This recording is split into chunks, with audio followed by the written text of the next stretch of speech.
Hey, what's happening? Everybody out here coming at you from 5 Bar Motorsports. Just came down here to see what's going on with my car, and I just happened to spot this out in front of the building. Look at this. This is a 2004 Terminator in competition orange. Man, this thing is a beauty. Let's take a quick look. Beautiful 2004 competition orange Terminator. I mean, this thing is striking looking. It looks like it's brand new. I tell you, this shop's got a great reputation.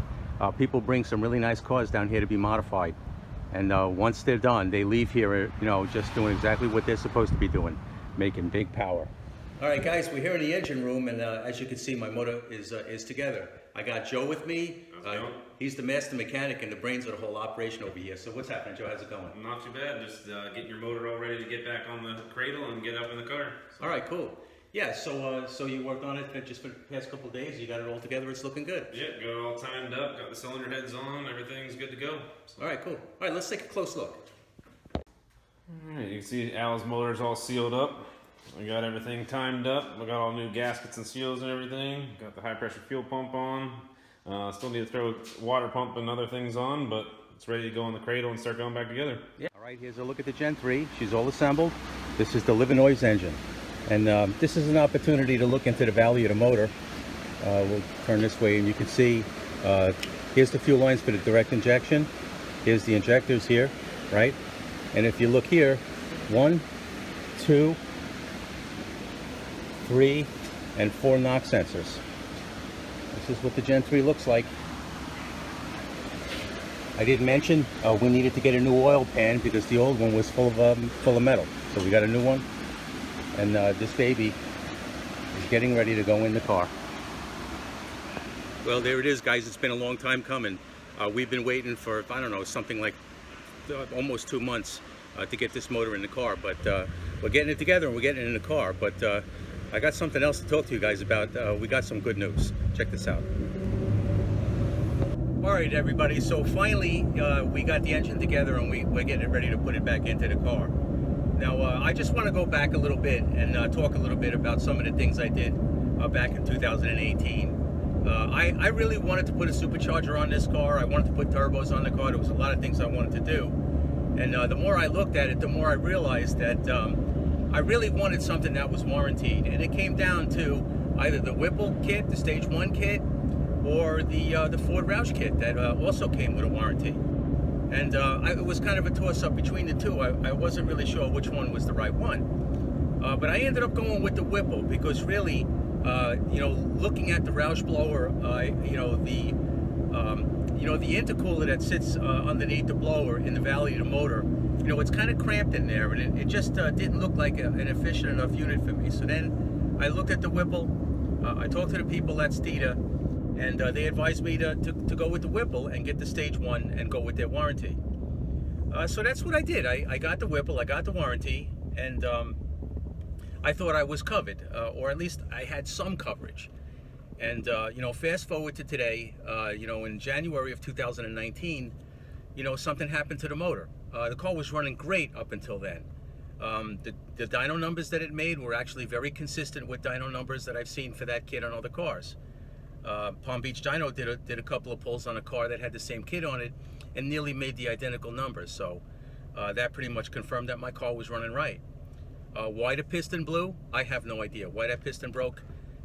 Beats me. It doesn't happen hardly ever. I mean, I'm not seeing anybody who had a problem like that, but I did. But going back to the warranty, I read the warranty from top to bottom, and I could see that it was restrictive. There was a lot of things that you weren't allowed to do. You couldn't retune it. You couldn't put long tube headers on it. You couldn't do anything. You couldn't even put oil pump gears in it if you want. As soon as you did that, that was it. The warranty was void. So I decided I wasn't going to do anything. I was just going to leave it like that.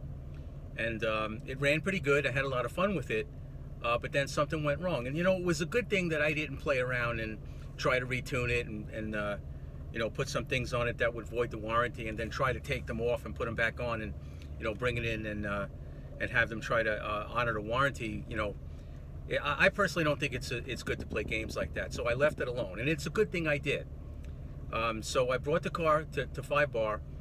They made the calls to the warranty company, and I think this was late January when we first did that.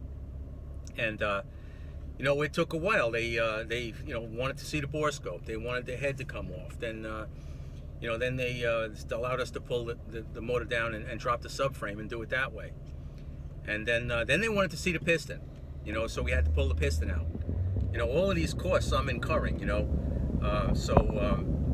Then at one point they had said they wanted to see some other hardware out of the motor, and finally we said, hey guys, look, who's going to pay for that? Because you guys keep asking us to do things, and if you guys want to pay for it, we'll be glad to do anything. I said, oh no, you don't have to, you don't have to pull any pistons. We'll make a decision.